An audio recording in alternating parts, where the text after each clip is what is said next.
रुक, रुक।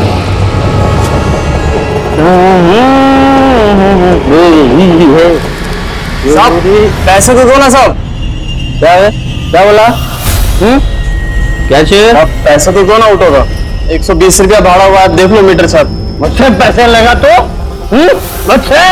अभी भाड़ा हुआ है तो क्या? अमित कुमार नाम है मेरा। अमित कुमार, किसी के बाप से नहीं डरता मैं। अरे सोसाइटी ना, मैं भी किसी से नहीं डरता।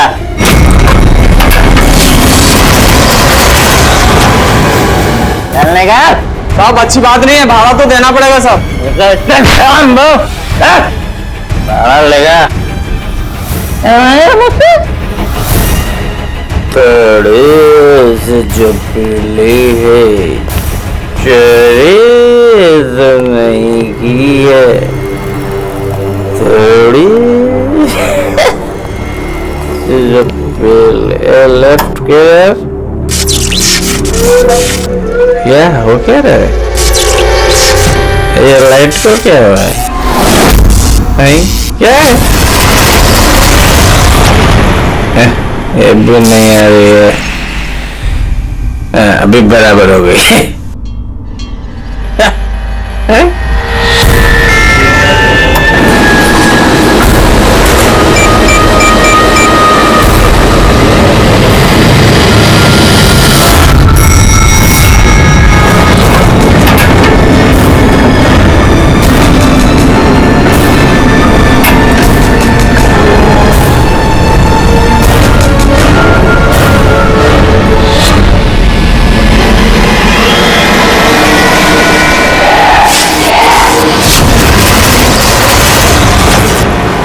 बुझते बुझते बंद होती है।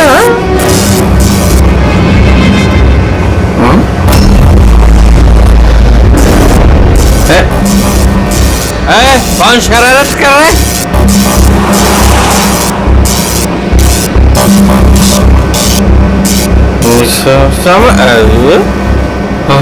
कौन है? चार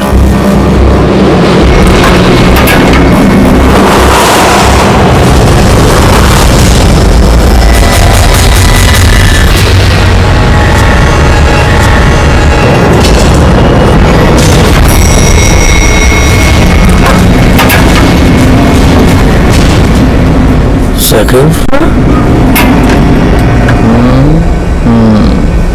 Huh?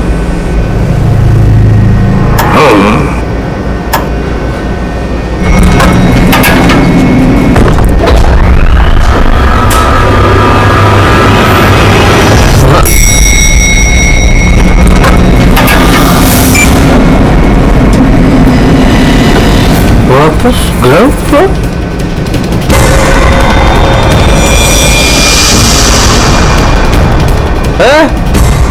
कौन शरारत कर रहा है?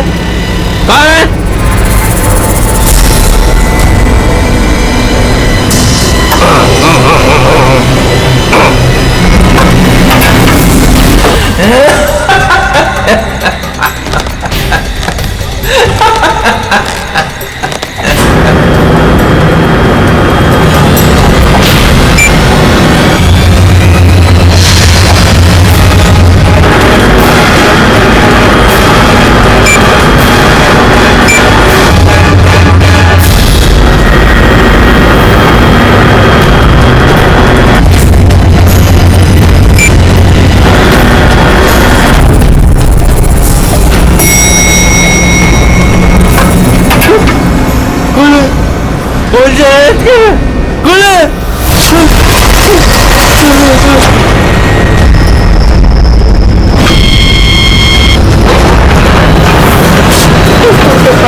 Yeah, वो haunted.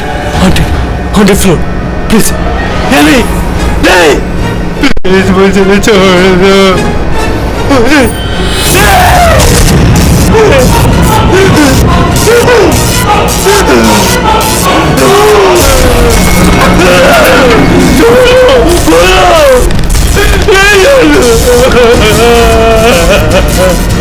खोलो खोलो कोई खोलो।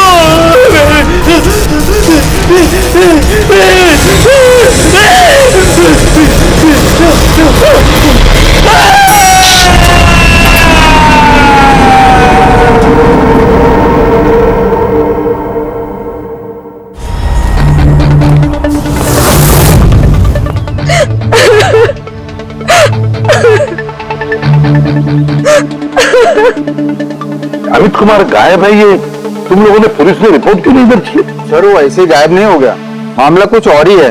मामला कुछ और है मतलब? साफ साफ बताओ, हुआ क्या है यहाँ पे? साहब कल रात करीब 1:30 बजे कुछ घरों की लाइट चली गई थी। मुझे तो लगता है जरूर ये कोई जानबूझ के कर रहा है, वरना कुछ घरों की लाइटें क्यों, सारे घरों की जानी चाहिए। उससे झगड़ा करेगा? अमित नाम है मेरा, अमित कुमार। ठीक बात तो नहीं डरता मैं।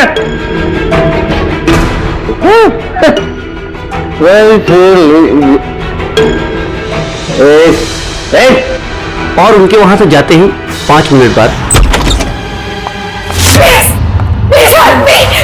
कोई मेरी मदद करो please, please help me. Amit गायब हो गए। इसके अंदर से गायब हो गए? हाँ, ऐसा कैसे हो सकता है? मुझे कुछ भी नहीं पता। मैंने उनको फोन भी किया था, रिंग बज रही थी, लेकिन वो फोन भी नहीं उठा रहे थे। किसी ने उन्हें बाहर आते हुए देखा ही नहीं? सर हमने उन्हें सिर्फ लिफ्ट में जाते हुए देखा था, लिफ्ट से बाहर आते हुए किसी ने भी नहीं देखा। हाँ साहब, जो कुछ हुआ लिफ्ट के अंदर हुआ।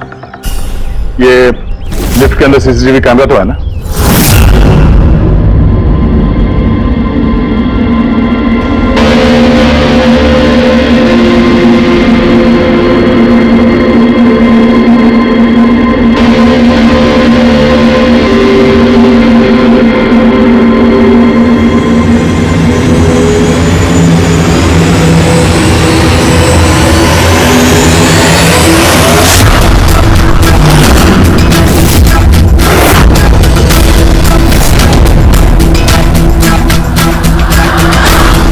अरे ऐसा कैसे हो सकता है?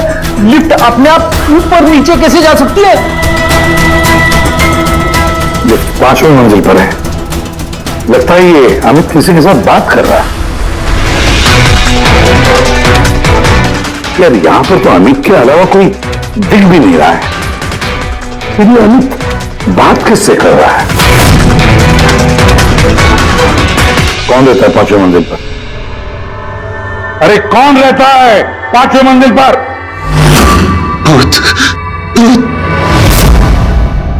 तो लगता है इस बिल्डिंग में रहने वाले आपसे कुछ छुपा रहे हैं। इनसे एक बार फिर से बात करनी होगी। हाँ रेडी पंकज? Yes sir. काम करो, बिल्डिंग के 5वीं मंजिल पर जाओ और अच्छी तरह से देखो क्या हुआ था अमित के साथ। पता है, चलो हम सोसाइटी वालों से बात करते हैं।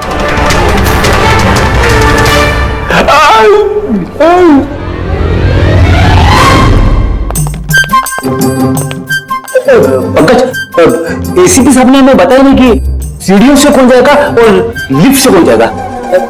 कुछ क्यों कर सर, पूछोगे ना वो भड़क जाएंगे। आप एक काम करो, आप सीनियर है सर, आप आराम से लिफ्ट में जाओ, मैं सीढ़ी से जाता हूँ।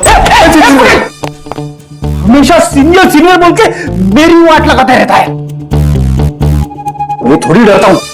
नहीं, ये नहीं हो सकता। अमित 5वें माले पर जा ही नहीं सकते।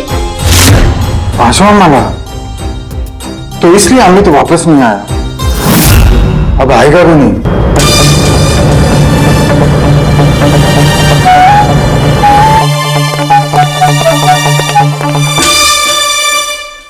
एक मिनट, ये पहली मत बुझाना। ये बताओ अमित के साथ हुआ क्या था?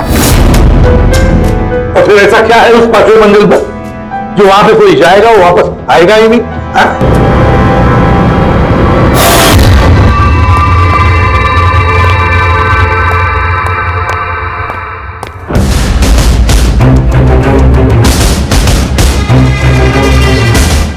कि आपस में एक दूसरे को देखने के बजाय अगर हमसे बात करेंगे तो ये केस सॉल्व करने में जरा आसानी होगी।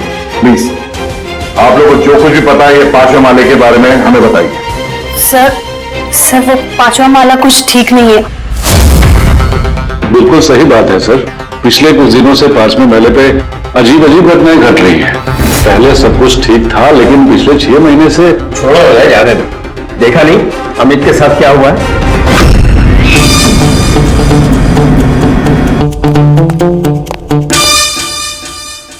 एक मिनट, आप जरा चुप रहेंगे प्लीज। आप बताइए पिछले 6 महीने से यहाँ पे क्या हो रहा है? 6 महीने पहले तक वहाँ 5वें फ्लोर पे एक आंटी रहती थी, अकेली, बिल्कुल अकेली। अंजना उनका नाम था। अरे अरे तेरी काफी अमीर थी, सारा फ्लोर उन्हीं का था, सारे फ्लैट्स उन्हीं के थे। लेकिन सर वो बिल्कुल क्रैक थी। मेरा मतलब है बहुत ही सनकी और हिंसक थी वो। हाँ साहब, पूरी पागल थी वो। चीखने चिल्लाने गाली गलौज के अलावा चीजें ऊपर से फेंक कर मारती थी वो। मैं किसी को भी नहीं छोड़ूंगी। औरत किसी के साथ कुछ भी करती थी, कुछ पता नहीं चलता था। हम सब लोग बहुत डरते थे उसके पागलपन से।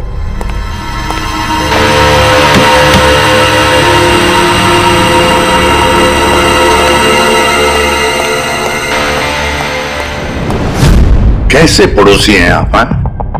एक अकेली बूढ़ी औरत जिसकी दिमागी हालत ठीक नहीं, उसकी मदद करनी चाहिए थी, उसे डॉक्टर के पास कह छोड़ो। अब वो आंटी कहाँ है? सर कुछ दिनों से 5वें माले पर काफी शांति थी, तो हमने सोचा कि जाके उसका फ्लैट चेक करते हैं।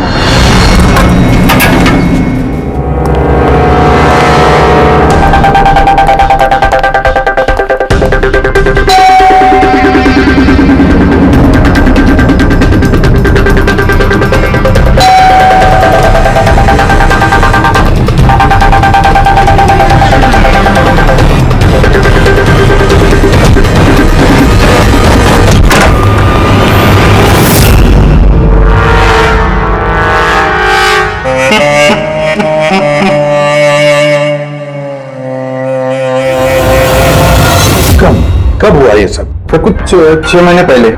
6 महीने पहले अंजना जी ने अपनी जान ली और अभी अमित गायब है। इसका क्या संबंध हो सकता है आपस में? संबंध है सर। वो आंटी मर के भी हमें परेशान कर रही है, आत्मा बन के हमें बहुत तकलीफ दे रही है। ये आत्मा अपना सब बकवास है। बकवास नहीं साहब, सच है। वरना उनके मरने के बाद भी उनके चीखने चिल्लाने की आवाज पूरी सोसाइटी में कैसे गूंजती है।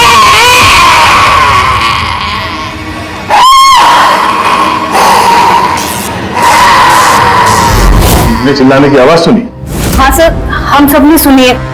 सर और भी बहुत कुछ होता है यहाँ। सर जैसे जैसे पानी के पाइप से पानी नहीं, खून निकलना। हाँ सर, हम सब ने देखा है।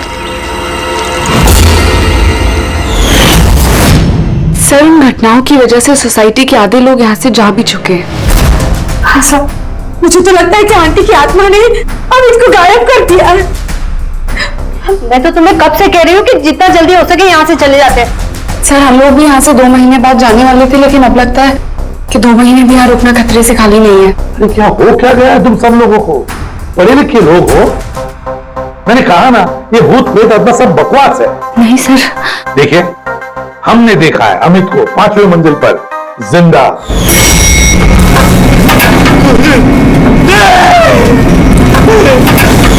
हम जाकर देखेंगे 5वें मंजिल पर कौन भूत रहता है उधर।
पता लगाना पड़ेगा इस 5वीं मंजिल के भूत का, जिसका ये सारा खेल है। पता नहीं क्यों पर अमित की मौत बड़ी गड़बड़ लगती है दया, बहुत बड़ी गड़बड़। सर, हाँ दे। अमित की लाश को फॉरेंसिक लैब में भेज दिया सर, लेकिन फिर एक बात और पता चली है, यहाँ इस बिल्डिंग में जितने भी मेंबर्स हैं ना, फ्लैट्स उनके नाम पर रजिस्टर्ड नहीं है सर। क्या? हाँ सर, कोई संपत नाम का आदमी है सर, पूरी बिल्डिंग उसी की है। साहब, तो एम साहब का फोन आया था, बोल रही थी कि आपको भूतिया माले पे अकेला ना जाने दो। सुन ली ना मैडम की बात तुमने? चल जा, गाड़ी साफ कर, चल जा। मैडम का फोन आया था। जी सर, मैं संपत सर। हाँ, बिल्डिंग का मालिक पता है हमें। आपको तो बिल्डिंग वालों ने सब कुछ बता ही दिया होगा। ये सब बेकार में घबरा रहे हैं सर, ये आत्मा वात्मा का कोई चक्कर नहीं है, ये सब बकवास है। हाँ, बकवास है ये तो हम भी जानते हैं, लेकिन सच क्या है? बताओ, सच क्या है? तुम्हारे बिल्डिंग के लिफ्ट में से एक आदमी ऊपर चला जाता है और फिर गायब हो जाता है, और कुछ ही देर में पता चलता है कि उसकी मौत हुई है। कैसे? सर, वो अपनी बेवकूफी की वजह से ही मर गया होगा। और आप पूछ रहे थे ना कि सच क्या है, और सच ये है सर कि बिल्डिंग में रहने वाले ये सब पागल हैं, सब पागल हैं। आत्मा वात्मा का कोई चक्कर नहीं है, और इन्होंने तो मेरी नाक में दम कर रखा है सर। कभी पार्किंग, कभी बिजली, कभी लाइट, कभी इंटरकॉम, और सर अब और कुछ नहीं मिला ना इन लोगों को। इन लोगों ने ये भूत प्रेत का ड्रामा शुरू कर दिया। आप मेरी बात पे विश्वास कीजिए, ऐसा कुछ है ही नहीं। बॉस, ये अमित की मौत अचानक शॉक लगने से हुई है। अचानक शॉक लगने से? अचानक जैसे कुछ डरावना देख लिया है? हाँ बस, शॉक की वजह से। इतना जबरदस्त शॉक कि अचानक दिल की धड़कनें बंद हो गई, कार्डियक अरेस्ट। Cardiac arrest? और कमाल की बात यह है कि उसे पहले से कोई हार्ट प्रॉब्लम की हिस्ट्री नहीं थी, किसी किस्म का कोई ब्लॉकेज नहीं था। अच्छा, चलो। हाँ, थैंक यू, बाय। सारंगी की बातों से एक बात तो पक्की हो गई कि अमित की मौत डरने की वजह से हुई, डरने की वजह से। लेकिन उसकी कलाई की नसें उसकी मौत के बाद किसी ने जानबूझकर काटी, जानबूझकर काटी। पर क्यों? सर, हो सकता है सोसाइटी में जो भूत प्रेत की अफवाह है, उस डर को और मजबूत करने के लिए ये सब किया गया। हो सकता है, बिल्कुल हो सकता है। सर, ये भी हो सकता है कि किसी की अमित के साथ जाति दुश्मनी हो और बदला लेने के लिए उसने अमित को मार डाला होगा। ये भी हो सकता है फ्रेडी, ये भी हो सकता है। तुम दोनों एक काम करो, उस सोसाइटी में जाकर एक एक मेंबर से मिलो, अच्छी तरह से पूछताछ करो, देखो कुछ पता चलता है क्या कि ऐसा कोई मेंबर है जिसके पास कोई ठोस वजह हो अमित को मारने की, जान से मारने की। वो बहुत ही गुस्से वाले थे, और जब मुझे गुस्सा आता था तो वो मुझे मारते थे, पीटते थे, अनाप शनाप बोलते थे। मुझे उनसे बहुत ही डर लगता था, लेकिन मैं कर भी क्या सकती थी। पति थे वो मेरे, बहुत ही बदतमीज और बदनियाज इंसान था। यहाँ तक कि बिल्डिंग की सारी औरतों और लड़कियों पर उसकी बुरी नजर थी। और आपको क्या कहना है अमित के बारे में? हमारा जीना हराम कर दिया था उस आदमी ने। कहना तो नहीं चाहिए, लेकिन जो हुआ वो बिल्कुल ठीक ही हुआ।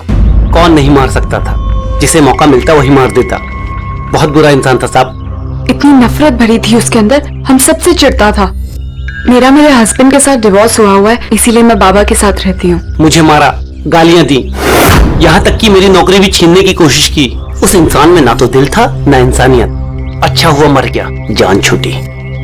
पता नहीं कैसी घिनौनी बातें करता था हम लोगों के बारे में। बाबा उसकी वजह से डिप्रेशन में चले गए हैं, उन्हें रात को नींद नहीं आती, दवाई देके सुलाना पड़ता है। जो भी हुआ उस अमित के साथ अच्छा ही हुआ। मुंबई जल विभाग, पाइपलाइन चेक करने का ऑर्डर है। ठीक है, करो।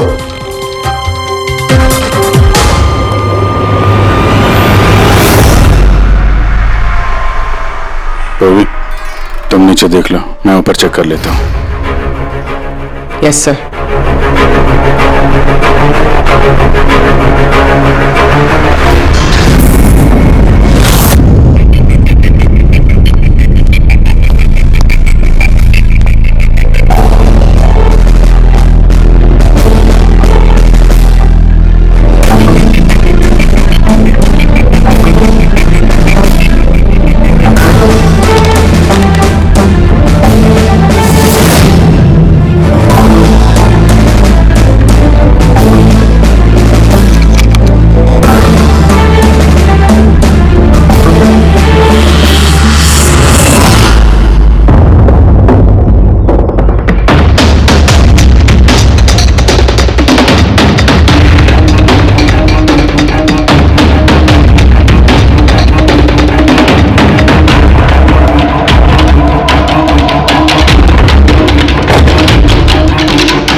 तो ये है वो भूत जिसकी आवाज बिल्डिंग में गूंजती रहती है।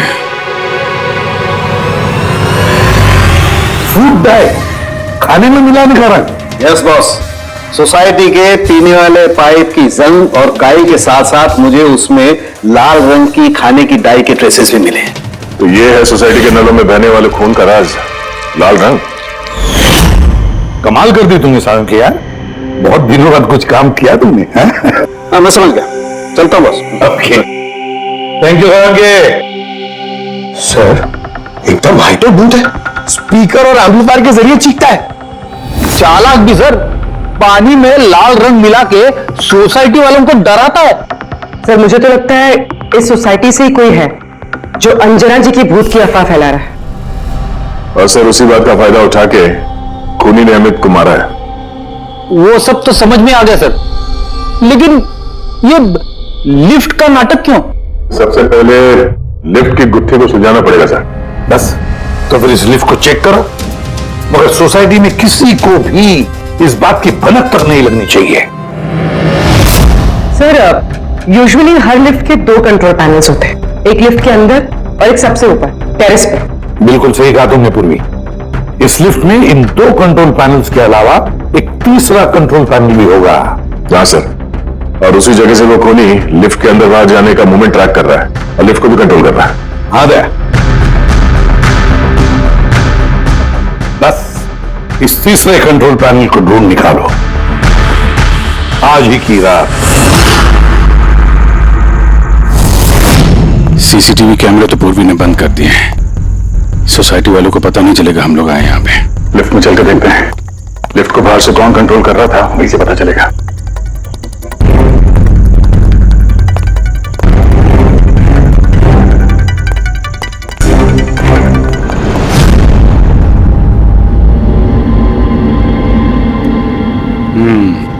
एसीपी साहब का शक सही निकला है, ये वायर जरूर इस लिफ्ट के दूसरे कंट्रोल पैनल तक गया होगा जहां से बैठ के खूनी इस लिफ्ट को कंट्रोल कर रहा है। चलो चल के देखते हैं ये लिफ्ट कहां से कंट्रोल हो रहा था।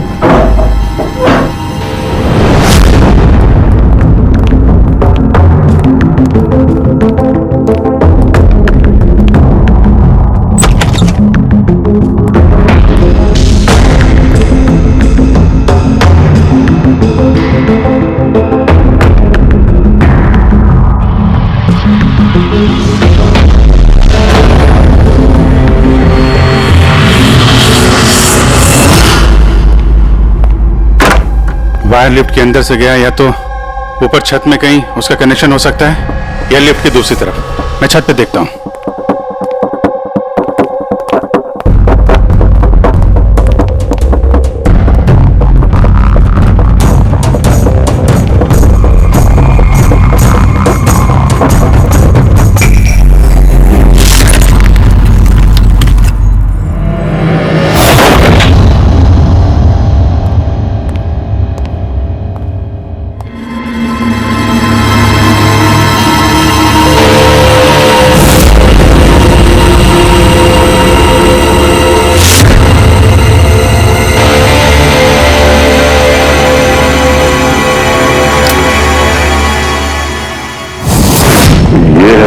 तीसरा control panel.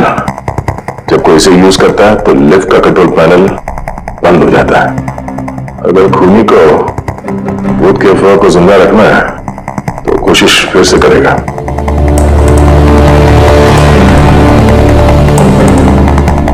Hello police. Sir, मैंने सोसाइटी के पेड़ पौधों में और कंट्रोल रूम में अपने सीसीटीवी कैमरास लगा दिए हैं और लिफ्ट के सीसीटीवी कैमरा को भी मैंने अपने मॉनिटर से कनेक्ट कर दिया है। अच्छा, अब देखते हैं क्या कहानी है यहाँ की।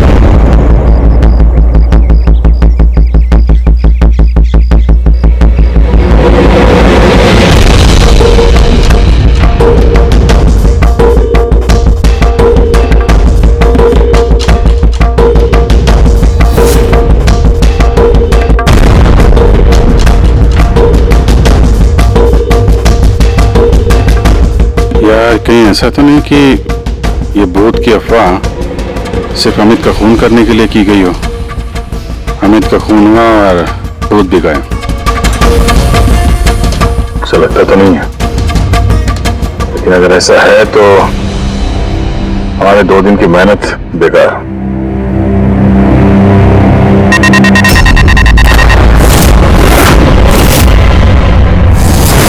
हमारी मेहनत बेकार नहीं की। कंट्रोल रूम में कोई गया है? ओ नो, मोनिका लिफ्ट में गई है। जब मोनिका लिफ्ट में गई उसी समय कोई कंट्रोल रूम में।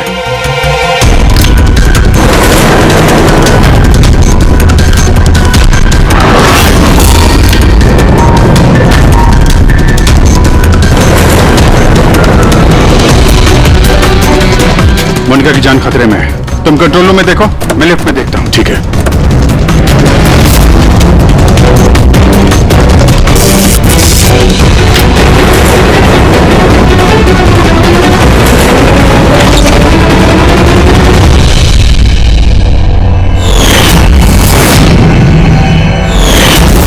तुम हो वो 5वीं मंजिल के भूत जो लिफ्ट को कंट्रोल कर रहे थे, हा?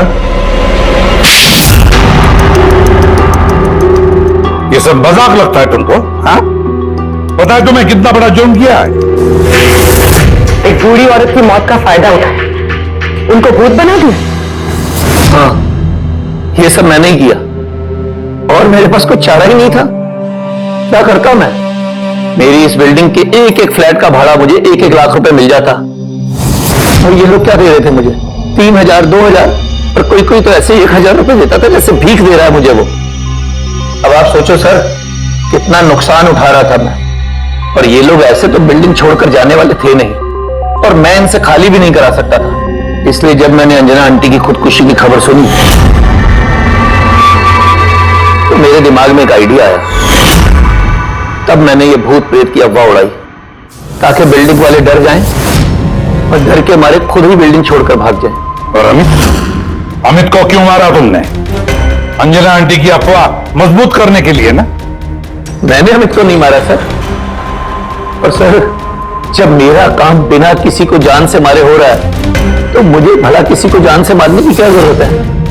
और सर, आपको एक बात बताऊं, सारी सोसाइटी से अमित की दुश्मनी थी। हो सकता है किसी ना किसी सोसाइटी मेंबर ने उसे मारा हो। और सर, मैं तो अपनी बिल्डिंग बेचना चाहता था, और मैं किसी को जान से मारकर अपने पैर पर कुल्हाड़ी क्यों मारूंगा? फ्रेडी, पंकज, चल चल। क्या लगता है सर आपको, ये सच बोल रहा है? हाँ पुलिस, सच बोल रहा है। ये खूनी कोई और ही है। और कौन हो सकता है खूनी? ये गगन है, सोसाइटी का वॉचमैन। अमित इसे हमेशा मारता पीटता रहता था। मतलब गगन के पास भी वजह है अमित को मारने की। कामिनी, अमित की पत्नी जो कई सालों से अमित जैसे हैवान के साथ बंधी हुई थी, जो प्यार तो क्या उसके साथ इंसानी जैसा बर्ताव भी नहीं करता था। एक पत्नी इतने सालों से अत्याचार सहने के बाद हो सकता है पलटकर उसने भी अपने पति को मारा। सुशीला को अमित ने छेड़ा था, वो भी उदय के सामने। तो एक पति अपनी पत्नी की बेइज्जती का बदला लेने के लिए किसी भी हद तक जा सकता है। और ये बाप बेटी मोनिका और ललित, सर मोनिका के साथ भी अमित ने वही किया था जो सुशीला के साथ किया था। तो हो सकता है बाप ने अपनी बेटी की बेइज्जती का बदला लिया हो। सर थोड़ा मुश्किल लग रहा है क्योंकि ललित जी काफी बीमार रहते थे, वो भी अमित की वजह से, ऐसा मोनिका कह रही थी। या फिर ये भी हो सकता है कि अपने पिताजी को बचाने के लिए मोनिका झूठ बोल रही है। सर अब मेरी समझ में आ गया सर, अमित का जो खून किया है ना वो इन्हीं लोगों में से किसी ने किया है, उस लिफ्ट में नहीं। लिफ्ट? जब तूने मोनिका को लिफ्ट में से बाहर निकाला तब वो क्या कह रही थी? क्या वो भी अमित की तरह अजीब अजीब हरकतें कर रही थी? सर नॉर्मल मूवमेंट्स थे उसके, जैसे दम घुट रहा था और दरवाजा पीट रही थी। तो फिर ये अमित क्यों अजीब अजीब हरकतें कर रहा था? अमित क्यों अजीब हरकतें कर रहा था? नशे की वजह से सर। सब लोग कह रहे थे कि अमित उस रात को दारू की नशे में धुत था। नहीं पंकज, ये दारू की वजह से नहीं है, ये कुछ और ही चक्कर है। अमित की अजीब हरकतों के पीछे कुछ और ही वजह है, कुछ और ही वजह है। आसान के बोल। उम्र हो गई तेरी साल की, उम्र हो गई। क्या बात कर रहे हो यार, क्यों उम्र हो गई? अबे भूलने लगा है तू? क्या भूल गया? ये बात तूने पहले क्यों नहीं बताई? अरे यार उस वक्त हमारा दिमाग कहीं और था। उस वक्त हमारा दिमाग अमित के खून में मिले हुए अल्कोहल और दवाइयों पर था। दोबारा जब ऑटोप्सी किया तो देखो ये मिला, ये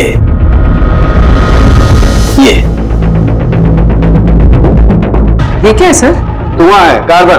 वो कार्बन जो गाड़ी के एग्जॉस्ट पाइप में से निकलता है। तो बॉस ये कार्बन इतनी ज्यादा मात्रा में कि लगता है किसी ने गाड़ी का एग्जॉस्ट पाइप इसके फेफड़ों में घुसा करके रखा हुआ। इस कार्बन डिपॉजिट को देख करके लगता है बॉस ये इंसान कम से कम 3-4 मिनट तो इस धुआं के असर में रहा ही होगा। लेकिन सर ये कैसे हो सकता है, क्योंकि मरने से ठीक पहले ये लिफ्ट में था। हो सकता है। सीसीटीवी फुटेज में भी ये अमित लिफ्ट में 3 से 4 मिनट तक था और वो नीचे बेसमेंट से लिफ्ट लेके ऊपर गया था।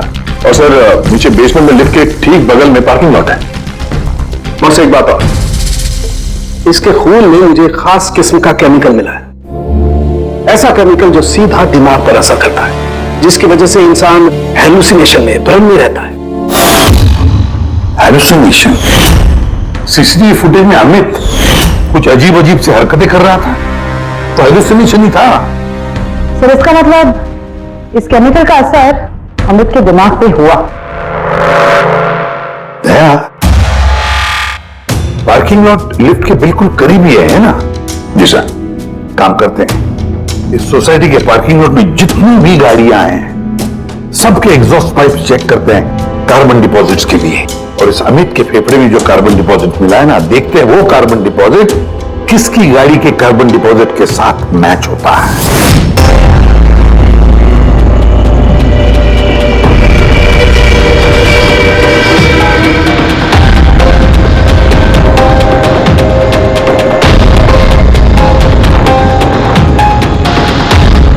दया, ये देखा, ये है वो रास्ता जहां से वो जहरीला धुआं और केमिकल लिफ्ट में गया था। ओह, उस गैस का ना कोई रंग था ना स्मेल थी, इसीलिए शायद हमें को पता नहीं चला और हमें सीसीटीवी फुटेज में भी दिखाई नहीं दिया। खैर अभी तो हमारे पास सारी गाड़ियों के सैंपल मिल गए हैं। अमित के फेफड़ों में जो केमिकल मिला था वो इससे मैच करके देख लेते हैं, पता चल जाएगा कि खून की गाड़ी कौन सी है। अरे सर, उस बिल्डिंग में रहने वाले सभी लोगों के मैंने फोन कॉल डिटेल्स मंगा लिए, ये पता करने के लिए कि जिस रात अमित का खून हुआ उस रात 1 बजे से 2 बजे के बीच में किस किस का मोबाइल फोन एक्टिव था। रिपोर्ट थोड़ी देर में आ जाएगा सर। Good boss.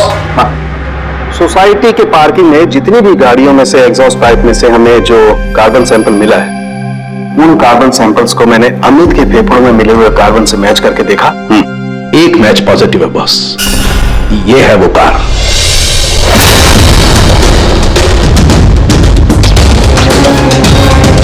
अच्छा भैया चल, रुपेश से कह दो सोसाइटी के सारे मेंबर्स को इकट्ठा करें, खूनी का पता चल गया है।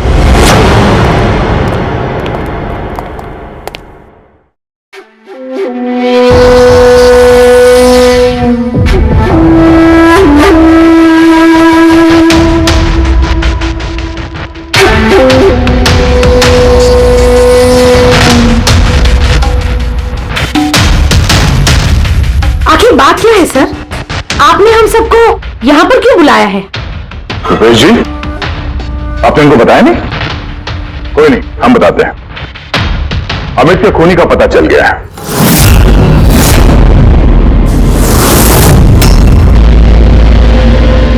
वैसे अमित का खून अंजना आंटी की भूत ने नहीं किया। ये सारी कहानी सब रची है संपत ने इस बिल्डिंग को खाली करवाने के लिए। तो सर खूनी कौन है? एक कार,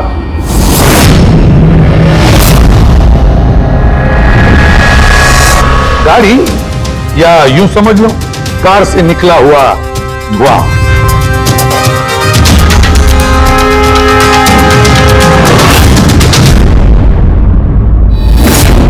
मोनिका जी, अरे आप कहां जा रही हैं? आप ही ने कहा था ना कत्ल की रात जब सारी लाइटें गई थी तब आप बिल्डिंग के मीटर रूम में थी और उसी वक्त आपके पिताजी घर में सो रहे थे और उसी दौरान आप और आपके पिताजी फोन पर बातें कर रहे थे और वो भी 25 मिनट के लिए। क्यों है? बताइए।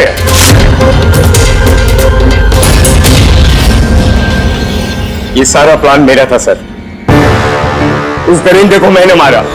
अमित कुमार नाम है मेरा। मोनिका ने कुछ नहीं किया साहब। पापा ये आप क्या कह रहे हैं?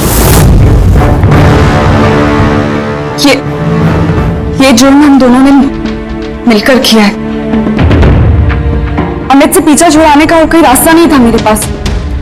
उस रात मैं मीटर रूम में गई और मैंने कुछ फ्लैट्स का फ्यूज निकाल दिया। धीरे धीरे करके बाकी सोसाइटी के मेंबर्स भी मीटर रूम में आ गए और तभी मैंने अमित को नशे में धुत आते हुए देखा। सर हमें पता चला था कि संपत ने लोगों को डराने के लिए लिफ्ट का तीसरा कंट्रोल पैनल बना के रखा था और मैंने फौरन बाबा को फोन किया। और जैसे ही मोनिका का फोन आया मैं लिफ्ट के कंट्रोल रूम में आ गया और लिफ्ट के कंट्रोल रूम में मैंने अमित को अपना कैदी बना लिया। मोनिका जो उस वक्त पार्किंग जोन में थी उसने अपनी गाड़ी के एग्जॉस्ट पाइप को लिफ्ट से जोड़ दिया।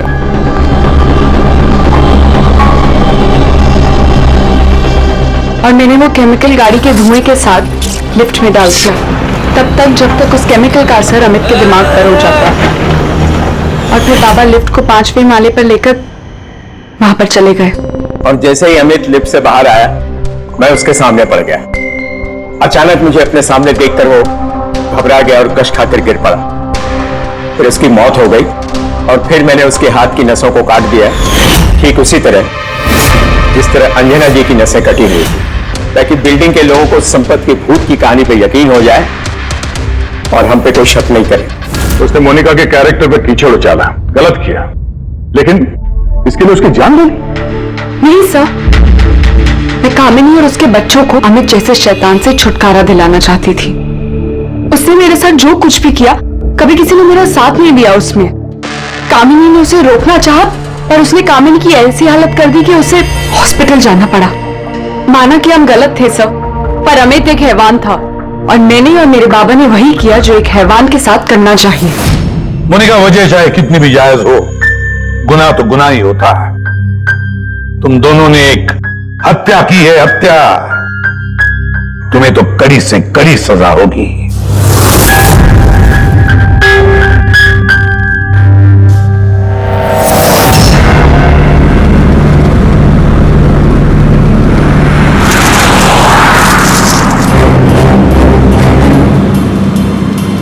ये जीपीएस मुझे कहाँ लेके जा रहा है?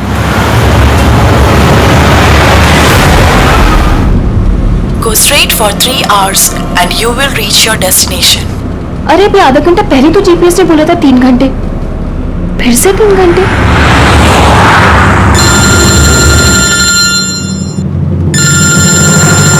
हेलो। हाय स्वीटी। हाय। मैं वही सोचूं 2 घंटे से तुमने मुझे फोन क्यों नहीं किया? अरे यार टांग खींच लो मेरी। नहीं नहीं, मैं अपने क्यूट से सोनू की टांग कैसे खींचूंगी? मुझे सोनू बोल दिया ना, तो दिल में कुछ कुछ होता है। क्या होता है तुम्हारे दिल में? कुच्चू कुच्चू। अरे सर ये मेरा खबरी है, इससे जरा मैं इंपॉर्टेंट इंफॉर्मेशन ले रहा हूँ। तुम्हारा खबरी? मैं भी तो देखूं। ओ स्नेहल, पंकज, ये कौन सा खबरी है जिसके बारे में मुझे नहीं पता? अरे नहीं रहने दो सर, मुझे ना मैट्रिमोनियल वेबसाइट पर मिली थी सर, अच्छी दोस्ती हो गई हमारी। हेलो। अरे नहीं ये फ्रेडी सर। क्या हो रहा है? कुछ नहीं सर, पंकज को एक इम्पोर्टेंट फोन आया है। पंकज को इंपॉर्टेंट फोन आया है ना, तो तुम वहां क्या कर रहे हो? चलो इधर आओ। और इंपॉर्टेंट काम दिया था उसका क्या हुआ? 1 मिनट। हेलो। हाँ बेबी सॉरी, थोड़ा काम आ गया था। अच्छा तुम पहुंचे कि नहीं होटल? होटल? यहाँ मैं पूना तक भी नहीं पहुंची, तुम होटल की बात कर रहे हो? क्या सुबह की निकली हुई हो यार? हाँ यार, पता नहीं मैं ये जीपीएस ने मुझे कहाँ पहुंचा दिया है। मैं किसी कच्ची सड़क पर हूँ। अरे कच्ची सड़क पे क्यों जा रही हो? वो सीधा हाईवे लो ना। अरे मैं हाईवे से ही जाने वाली थी, पर जीपीएस ने दिखाया कि हाईवे पे ट्रैफिक है, सो आई थॉट शॉर्टकट ले लो। फंस गए यार। अरे तुम एक काम करो, रास्ते में कोई ना कोई होगा, उससे रास्ता पूछ लो ना। हाँ मैं किसी से पूछती हूँ। 1 मिनट होल्ड करना तुम। ओके।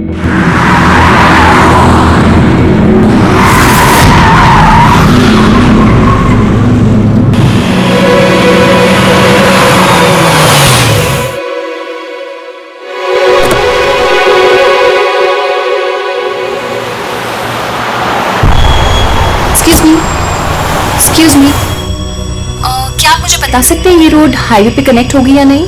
जी होगी। कितना दूर है यहाँ से? हेलो स्नेहल। Hello sir. क्या हुआ पंकज? स्नेहल।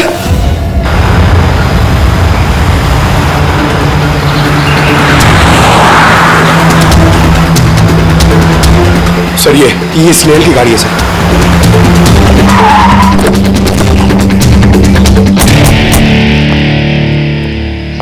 आप लोग? सीआईडी। सर मैं इंस्पेक्टर महेश, पास के ही दिंडोशी थाने से हूँ। कुछ पता चला महेश? कुछ खास नहीं सर, लेकिन गाड़ी के पास से ही सड़क पे टूटा हुआ मोबाइल मिला।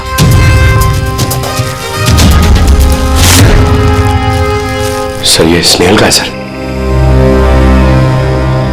तो बुरी तरह से चकनाचूर हुआ है, लगता है किसी गाड़ी से कुछ लग गया है। सर शायद मुजरिम किसी गाड़ी में आए होंगे और फिर स्नेहल को उसी गाड़ी में ले गए। सर ये लोग मेरे हाथ में एक बार आ जाए तो मैं जिंदा नहीं छोड़ूंगा। पंकज, स्नेहल की किसी के साथ कोई दुश्मनी थी क्या? सर सीधी सादी लड़की थी सर, उसकी किसी के साथ दुश्मनी नहीं थी सर। ठीक है, अब स्नेहल को जल्दी ढूंढ निकालेंगे। ये स्नेहल का बैग, पर्स, ये लैपटॉप जैसे कीमती चीज गाड़ी में ही है? सर ये जुर्म लूटपाट के इरादे से तो नहीं हुआ। मेरी समझ में एक बात नहीं आ रही है, ये स्नेहल पुणे जा रही थी तो फिर यहाँ इस रास्ते पे क्यों आए? मतलब ये रास्ता पुणे तो नहीं जाता? जीपीएस की वजह से सर, जीपीएस उसको इस रास्ते पे ले आया। जीपीएस गलत रास्ते पे ले आया? ऐसे कैसे हो सकता है? सर एक्चुअली क्या हुआ, जीपीएस ने हाईवे पर ट्रैफिक जाम दिखा था, इसलिए उसने ये दूसरा रास्ता ले लिया था। मतलब ये स्नेहल किसी बड़ी साजिश की शिकार हुई है। गाड़ी का कुछ मिला घर में? कुछ नहीं मिला और ना ही मिलने की कोई गुंजाइश है। क्यों, ऐसा क्यों कर रही हो? तुमको इस गाड़ी में से कुछ अजीब सी स्मेल आ रही है? ये केमिकल जैसे कुछ गंध है। एग्जैक्टली, केमिकल ही है। मुजरिम ने निकलने से पहले इस गाड़ी की अच्छी खासी सफाई की है, जिम्बो कोलुक्सी नाम की केमिकल के साथ। अब इस गाड़ी में से ना तो कोई उंगली के निशान मिलेंगे और ना ही डीएनए। काम किसी प्रोफेशनल का है। सर अगर खूनी प्रोफेशनल है तो उसे ढूंढने में बहुत वक्त लग जाएगा सर। पंकज, तुम्हें कुछ वक्त के लिए भूलना होगा कि स्नेहल तुम्हारी दोस्त है। एक सीआईडी ऑफिसर की तरह सोचो। Right sir. स्नेहल की मॉम डैड। आंटी। पंकज बेटा, कुछ पता चला? आंटी आप फिक्र मत करिए, सर हमारी पूरी टीम है, हम स्नेहल को ढूंढ लेंगे। सुबह सुबह जब घर से निकली थी बहुत खुश थी, जॉब इंटरव्यू के लिए जा रही थी ना, मैंने उसे कहा भी कि पुणे जा रही है तो ट्रेन में चली जाना, मगर उसने मेरी बात नहीं मानी। ये स्नेहल पुणे जा रही है, ये कौन कौन जानता है? हम घर वालों को और उसके कुछ दोस्तों को। पुणे में कौन सी कंपनी में जा रही थी ये जॉब इंटरव्यू देने? Okay take. वहां से किसी रोहित का उसे फोन आया था। रोहित? तो आप लोगों के अलावा ये रोहित जानता था कि स्नेहल पुणे आ रही है।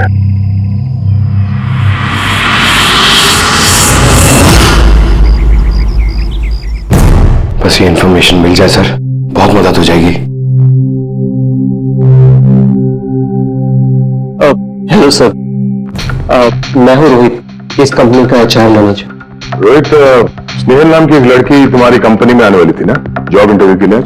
जॉब इंटरव्यू के लिए? नहीं तो का क्या मतलब है? ये ईमेल आपकी कंपनी नहीं भेजा ना? ये तो हमारी कंपनी का ईमेल एड्रेस ही नहीं है, किसी ने नकली ईमेल से शायद उन्हें बेवकूफ बनाया। तो ऐसा तो नहीं कि अब तुम हमें बेवकूफ बना रहे हो? सर ये देखिए मेरा कार्ड, इसमें कंपनी का ईमेल आईडी साफ साफ लिखा हुआ है। अगर आप चाहें तो मैं आपको अपनी कंपनी के बॉस से भी मिलवा सकता हूँ। हमारी कंपनी की सभी पोजीशंस फुल है और यहाँ पे किसी भी नौकरी के लिए कोई इंटरव्यू नहीं चल रहा है। सर मतलब ये ईमेल भी उन्हीं अपराधियों ने भेजा है। बहुत लंबी प्लानिंग की थी किसी ने। जो कोई भी है स्नेहल के बारे में बहुत कुछ जानता है। पंकज,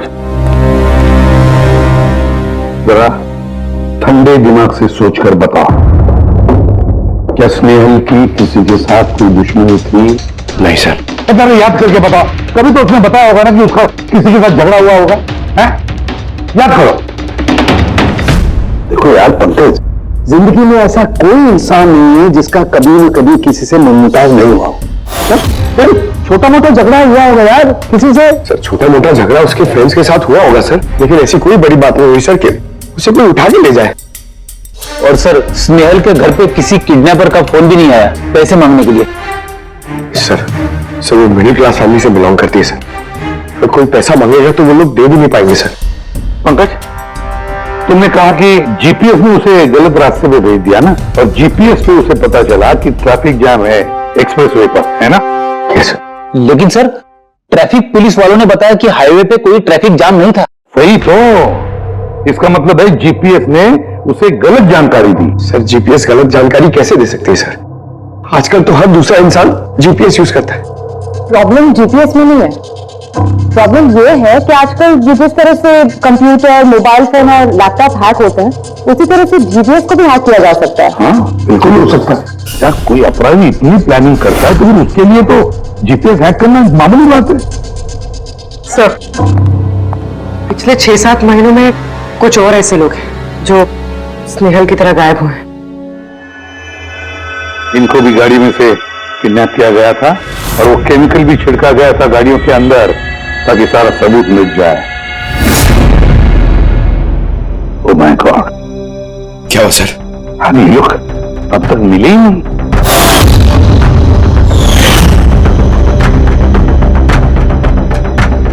पंकज ऐसे घबरा मत, समझे?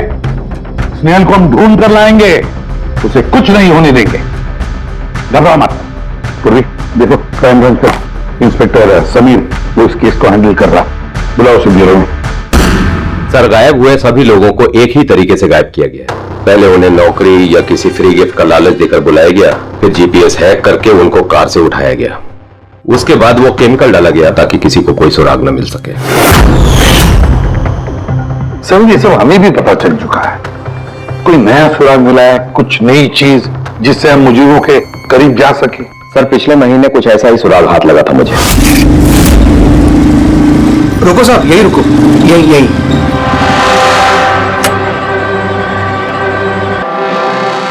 किधर है? वो सर उस पेड़ के नीचे।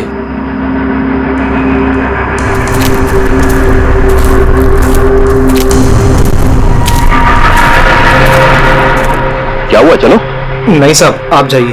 अरे घबरा क्यों रहे हो, मैं हूं ना तुम्हारे साथ। नहीं साहब, मुझे बहुत डर लगता है। अच्छा वो जगह कहाँ है? वो सब वहाँ पेड़ के नीचे। ला मुझे लो।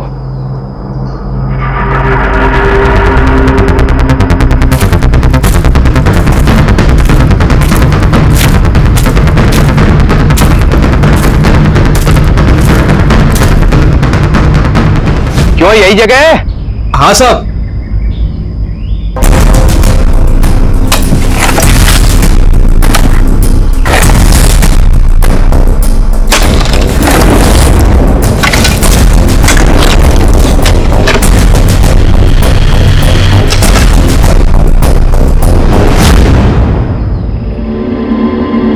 ये आपको कैसे पता चला कि मरने वाले लोग इनमें से कोई एक है? कोई और भी तो हो सकता है। डेंटल रिकॉर्ड से यह साबित हो चुका है कि वो लाश विक्टिम नंबर 4 ऋचा कुमार की है।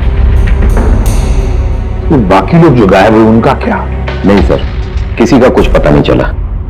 और ऋचा के साथ जैसा हुआ है उसे देखकर ये लगता नहीं है कि उनमें से कोई भी जिंदा बचा होगा।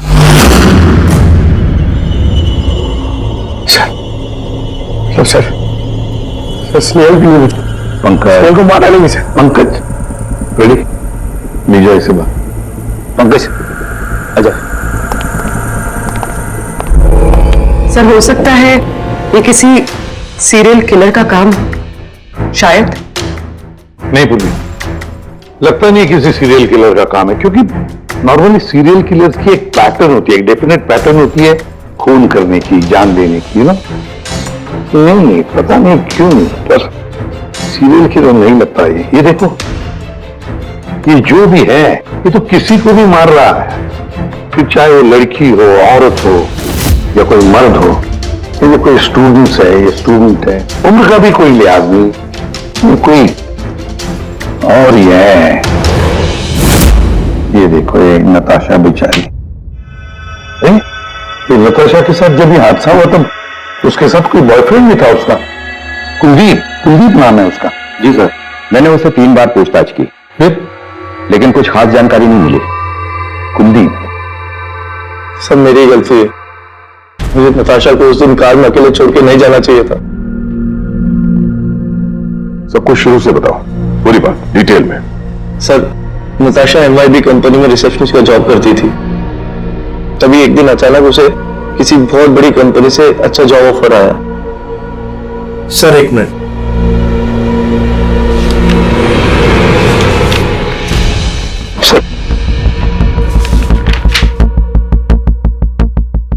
पहली नौकरी में नताशा को सैलरी कितनी थी? सर 20,000 रुपए। और इस नौकरी में 1 लाख रुपए सैलरी दी जा रही है। तुम्हें कुछ अजीब नहीं लगा कि अचानक कोई इतनी बड़ी नौकरी क्यों देगा?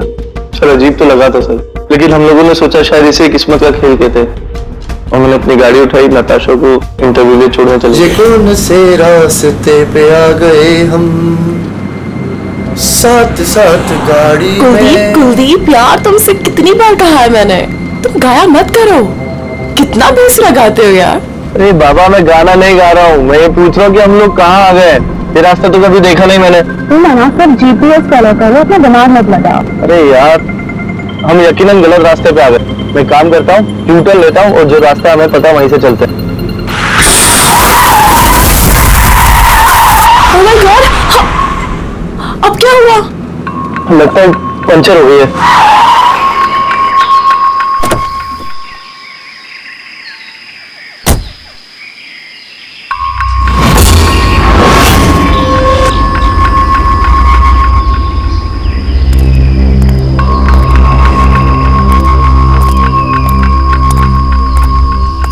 ओह नो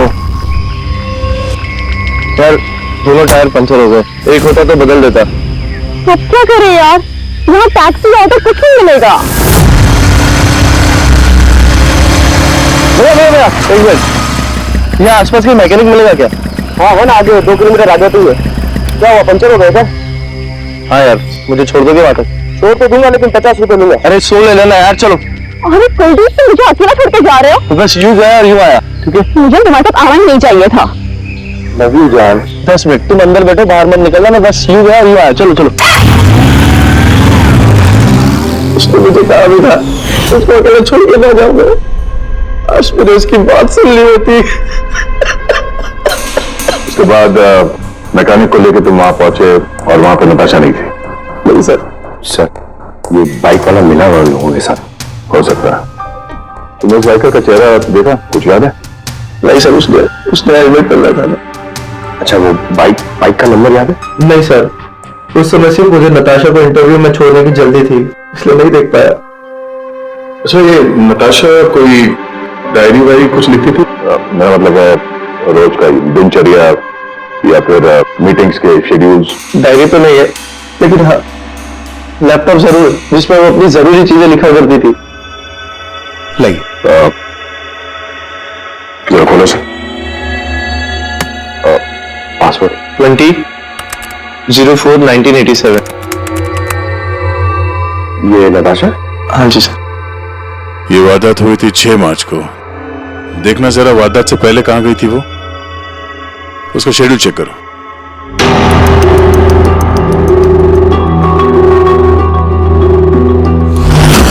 सर 3 मार्च को नताशा जेडी लैब्स गई थी ब्लड टेस्ट कराने। हाँ तो सर 1 हफ्ते पहले स्नेहल भी वहां गई थी जेडी लैब्स। इतनी बोरिंग फिल्म दिखाई तुमने मुझे, मालूम है सर दर्द हो रहा है।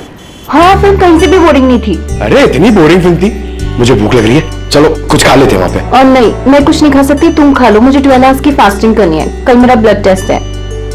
Blood test? क्या हो गया तुमको? Relax, it's just a blood test, normal routine checkup. अरे यार तुम डरा देती हो। Blood test? अच्छा, ब्लड टेस्ट से डर गए, अगर मुझे कुछ हो गया तब क्या करोगे तुम? तुम दूसरी आ जाएगी ना? क्या दूसरी? दूसरी कहाँ से? कहाँ से? मारो मत यार। दूसरी? अरे यार मारो मत, यहाँ पे मेरी बहुत इज्जत है। अरे I love you, I love you, I love you, I love you, तुमको कुछ नहीं होना चाहिए।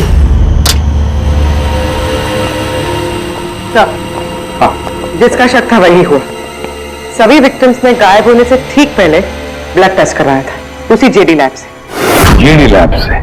चलो एक कड़ी तो मिल गई। और सर जिन लोगों को चुना गया था उन्हें एक खास ईमेल आया था टेस्ट के कुछ दिन पहले। कैसा ईमेल? सर ईमेल में लिखा हुआ था कि वो ये सारे टेस्ट 500 रुपए के अंदर कर सकते हैं। सर ऐसा ईमेल तो स्नेहल को भी आया था। क्या 500 रुपए के अंदर? तो आजकल एक टेस्ट तो मुश्किल से होता है। बस जरा देखो क्या टेस्ट। हाँ देख लिया।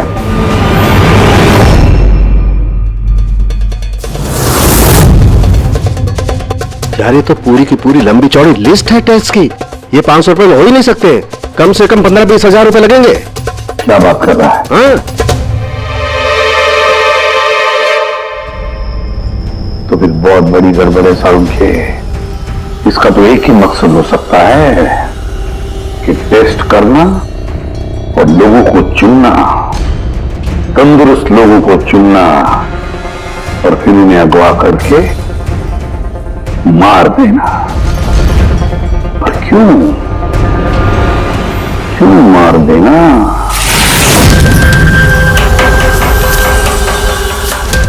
सर आप लोगों को जरूर कोई गलतफहमी हुई है। 500 रुपए में ये सारे रिपोर्ट्स आ ही नहीं सकते। वही तो हम भी कह रहे हैं, इतने सारे टेस्ट 500 रुपए में कैसे हो सकते हैं? ये लैब इतनी दयालु कैसे हो गई कि इतने कम दामों में ये सारे टेस्ट करने लगी? सर हमने ऐसी कोई मेल भेजी ही नहीं है। अच्छा वो सब छोड़ो, सच यही बताओगे या कोई और नुस्खा आजमाना पड़ेगा हमें? एक मिनट सर, आप इस तरह गलत इल्जाम लगाकर हमें धमका नहीं सकते। आप जिनके नाम दे रहे हैं वो लोग हमारे लैब में आए नहीं थे। ये देखिए, ये हमारे रिकॉर्ड। हम जानते वो नहीं आए थे। उनके घर वालों ने बताया कि तुम्हारे लैब से होम टेक्नीशियंस गए थे उनके घर पे ब्लड सैंपल लेने के लिए। बुलाओ सबको। ये लिस्ट देख के बताइए, आप लोगों में से कौन इन लोगों के घर गया था ब्लड सैंपल लेने के लिए?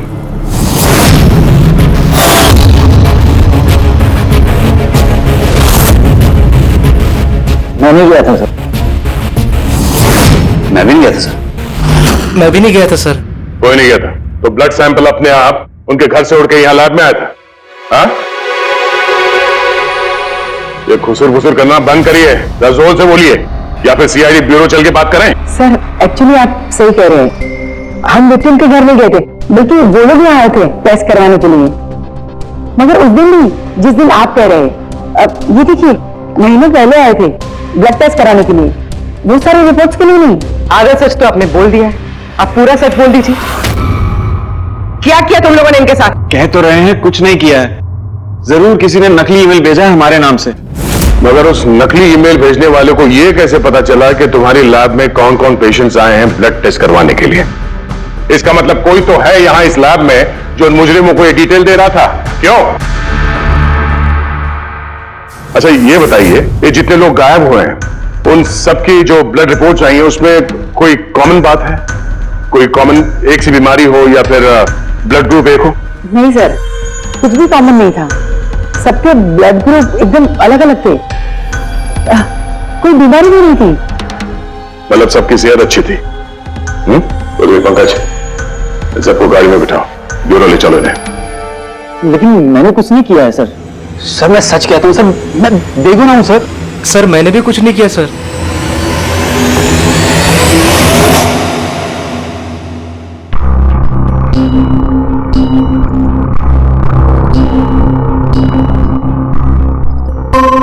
नहीं सर, इनमें से तो कोई भी नहीं है जो उस दिन घर पे ब्लड लेने के लिए आया था। आपने ठीक से देखा? हाँ, पूरा यकीन है आपको कि इनमें से कोई नहीं था? नहीं सर, क्योंकि वो आदमी ने टोपी लगा रखी थी। सर जेडी लैब्स के बाकी के एम्प्लॉयज की कुंडली निकाली है जिन पे हमें शक है। अच्छा, कौन कौन है? एक नहीं सर, 4 ऐसे लोग हैं जिन पे शक ही शक किया जा सकता है। अच्छा, सर सबसे पहला संतोष, इसकी बीवी 8 महीने से हॉस्पिटल में थी और इसके पास इलाज के पैसे नहीं थे। पता नहीं अचानक इसकी कौन सी लॉटरी लग गई कि इसने सारे पैसे देकर अपनी बीवी का इलाज कर लिया। अच्छा। और सर ये दूसरा जतिन है, 8 महीने पहले जेडी लैब पे इसकी नौकरी लगी हुई थी और ये सारे हादसे शुरू हुए 7 महीने पहले। मतलब इसके नौकरी ज्वाइन करते ही ये सारे हादसे शुरू हो गए। बाकी 2 सर सिद्धेश और मालिनी, इनकी सैलरी 18 और 20,000 है, मगर फिर भी पिछले 6 महीनों में ये 2 फॉरेन ट्रिप्स कर चुके हैं। अच्छा, संतोष, जतिन, सिद्धेश और मालिनी, लगता है फिर से जेडी लैब जाना पड़ेगा।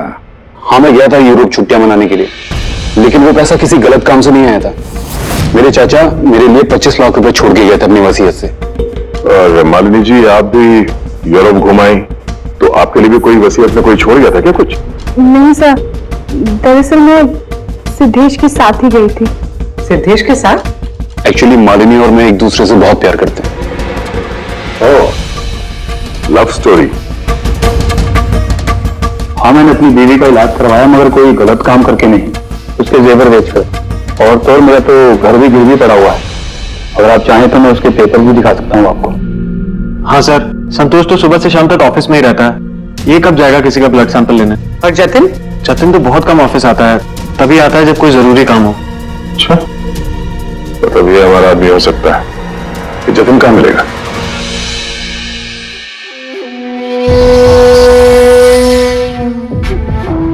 मैं वादा करता हूँ सर, मैं किसी को कुछ नहीं बताऊंगा, कुछ भी नहीं बताऊंगा। ये कस्में वादे सिर्फ फिल्मों में अच्छे लगते हैं, समझे? हमारे काम के नियम तो पता है ना तुम्हें? सर मैं शहर छोड़ के चला जाऊंगा सर, मैं देश ही छोड़ दूंगा, वो मुझे कभी ढूंढ नहीं पाएंगे सर प्लीज सर। जतिन अपना और हमारा वक्त बर्बाद मत करो। जब जिसकी आंख बंद होनी है तो वो तो होनी ही है, समझे?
जतिन,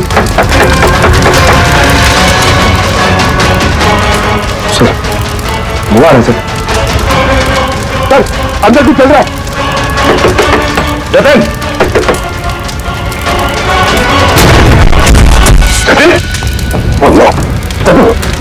जतिन क्या हुआ? हाँ किसने किया ये? किसके लिए काम करते हो तुम? बोलो। वो आप सब देख सकते हैं, हाँ? सब कुछ देख सकते हैं।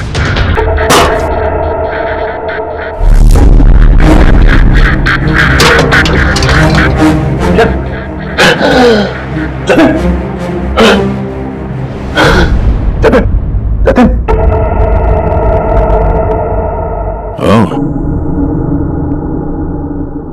वो आंख सब देख सकती है।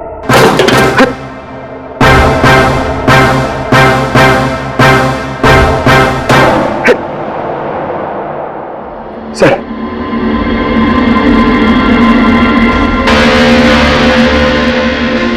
सर शायद इस हार्ड डिस्क से कुछ पता चल जाए। बॉस, मिर्करी डेंथोनिल नाम के जहर से मरा है वो जतिन। मिर्करी डेंथोनिल? यार ये तो वही जहर है ना जो किसी के शरीर के अंदर चले जाए तो 5 मिनट के अंदर अंदर खत्म हो जाता है आदमी।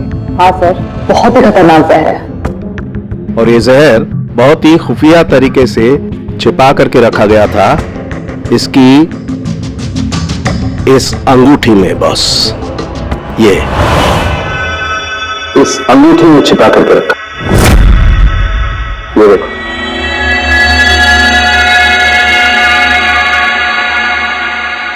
ये देखो, ये छोटी सी पिन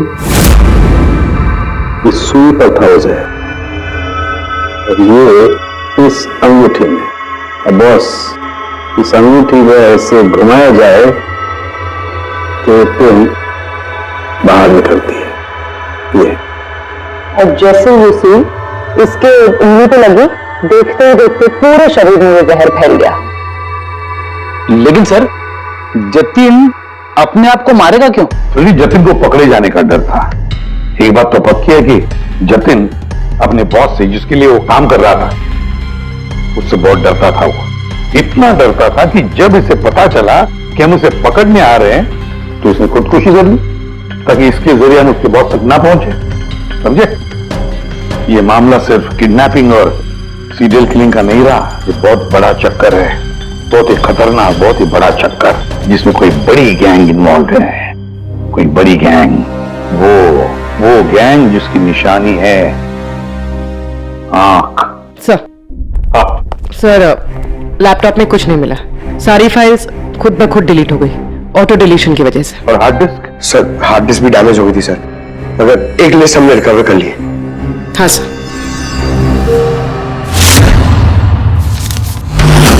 अरे इसमें तो 100 से भी ज्यादा नाम है। सर स्नेहल के साथ और जितने भी लोग गायब हुए थे सर, सब उस लिस्ट में। मगर सर किसी को भी कोई बीमारी नहीं है। जरूर ये लिस्ट जतिन ने जेडी लैब में से चुराकर अपने बॉस को दे दी, पर कौन हो सकता है इस लिस्ट में से जिसकी मौत का नंबर आ गया है? कौन हो सकता है? एक काम करो, इसमें जितने भी नाम है, जितने भी लोग, इन सबको फोन करो, सतर्क करो उनको बोलो उनकी जान को खतरा है।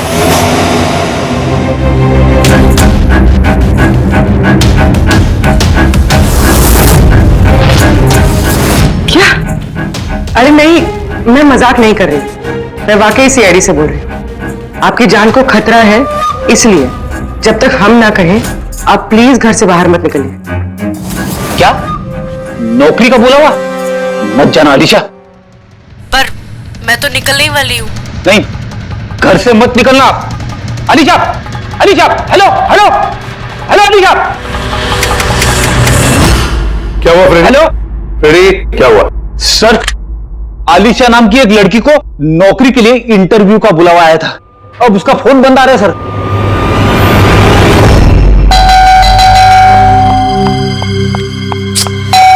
ओहो, इस वक्त कौन आ गया?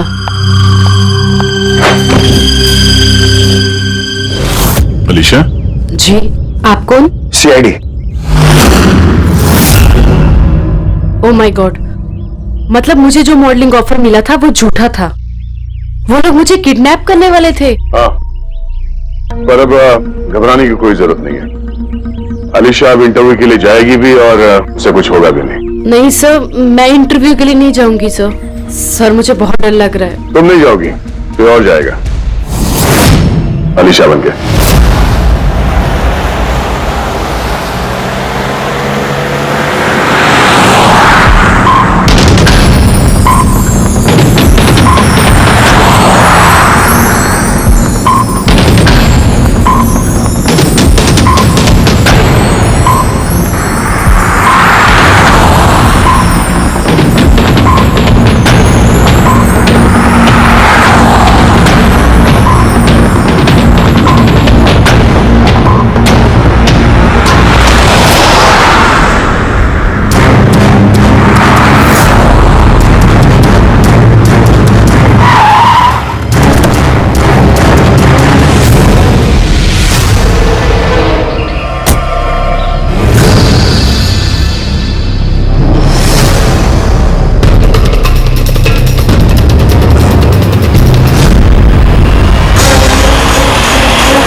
Excuse me. यस। एक्चुअली मैं रास्ता भटक गई हूँ। वो जीपीएस में कुछ प्रॉब्लम है, तो आप लोग मेरी मदद कर सकते हैं? आपको जाना कहाँ है मैम? मुझे यहाँ तक, मैं अभी बताती हूँ।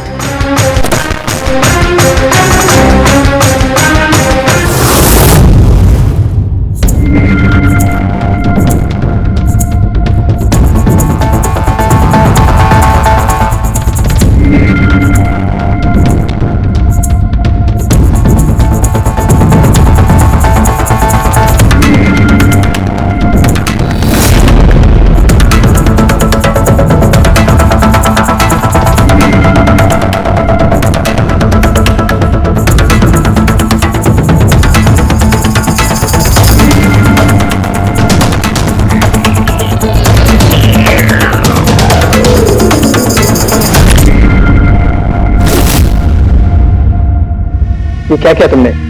अलीशा के बजाय किसी और को लेकर आ गए? अरे भाई, इसमें मेरी क्या गलती? कार भी अलीशा की थी और मोबाइल भी उसी का था। तो अलीशा का ब्लड ग्रुप कहां पे है? तेरी खबर तो बॉस ही लेंगे।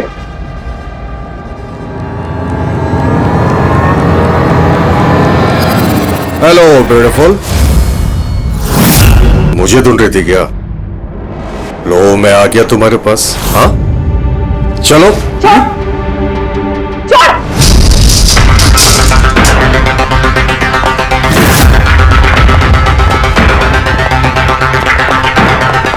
भागने की कोशिश, ब्यूटी विद ब्रेन्स। हाँ,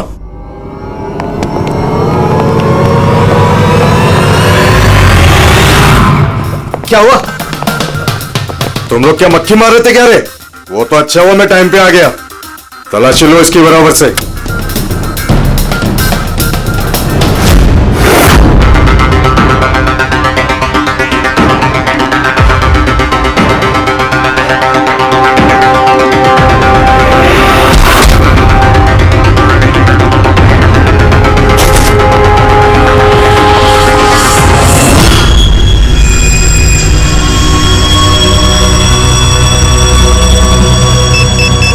बॉस, जूते में क्या है? खुद ही देख लो।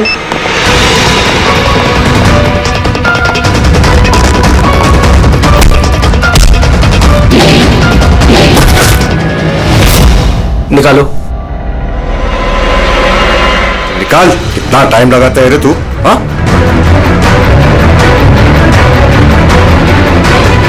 ओए, क्या हुआ भाई? Tracking device.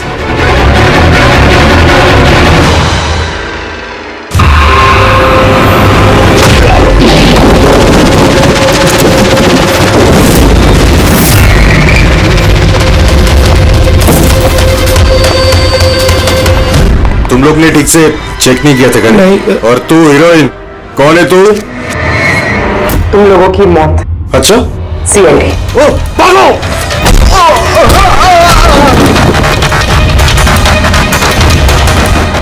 पूर्वी, सर उस तरफ भागा।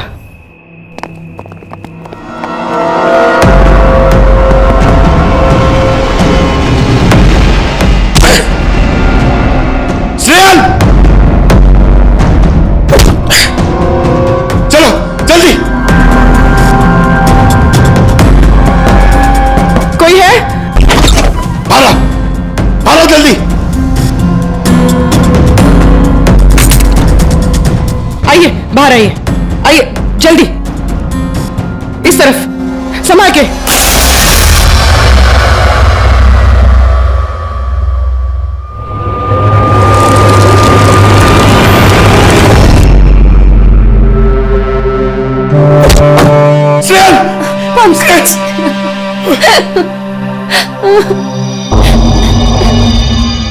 मुझे लगा मैं यहाँ से कभी निकल ही नहीं पाऊंगी। पागल, तुम कहीं भी होती ना, मैं तुम्हें बचा के ले जाता। तुम इतना पसंद करते हो मुझे? 10 किलो कम हो गया तुम्हें ढूंढते ढूंढते।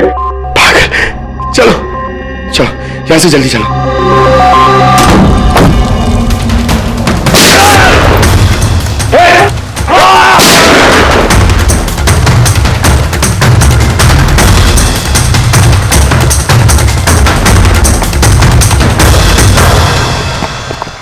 इतनी आसानी से तुझे मरने नहीं देंगे।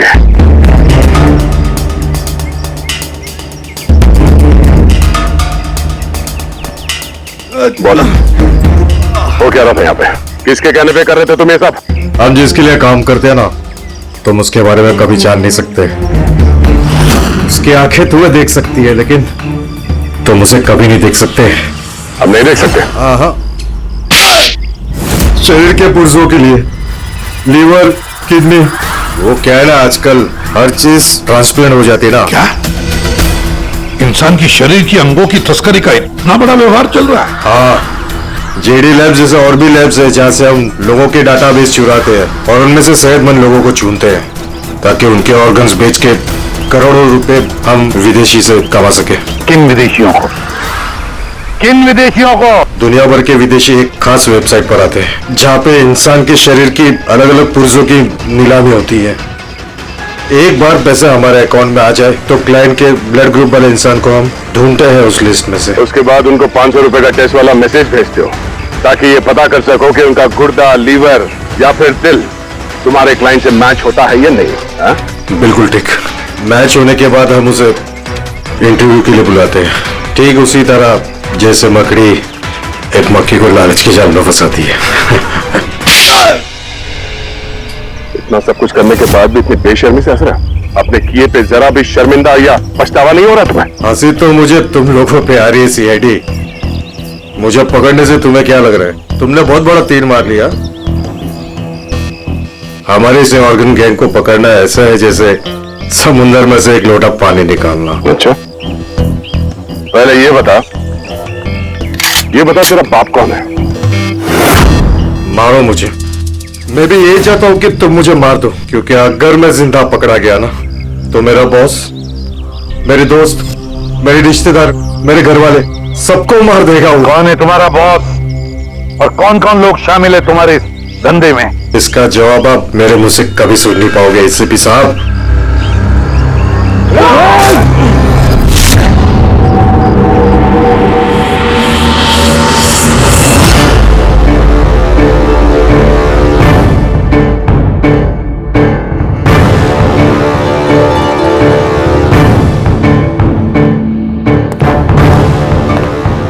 बॉस, एक बुरी खबर है। हमारे ऑर्गन गैंग वाली आग सीआईडी वालों ने बंद कर दी है, मगर इससे पहले रणवीर सीआईडी वालों के हाथ लग पाता, उसने अपनी जान दे दी। सीआईडी वालों ने हमारी 1000 में से एक आंख बंद कर भी दी तो क्या, वो एक आंख बंद करेंगे तो उसके जवाब में हम 100 आंखें और खोलेंगे। अब आएगा मजा खेल का। इस तरह के और भी एपिसोड देखने के लिए हमारे चैनल को सब्सक्राइब करें और बेल आइकन दबाना ना भूलें।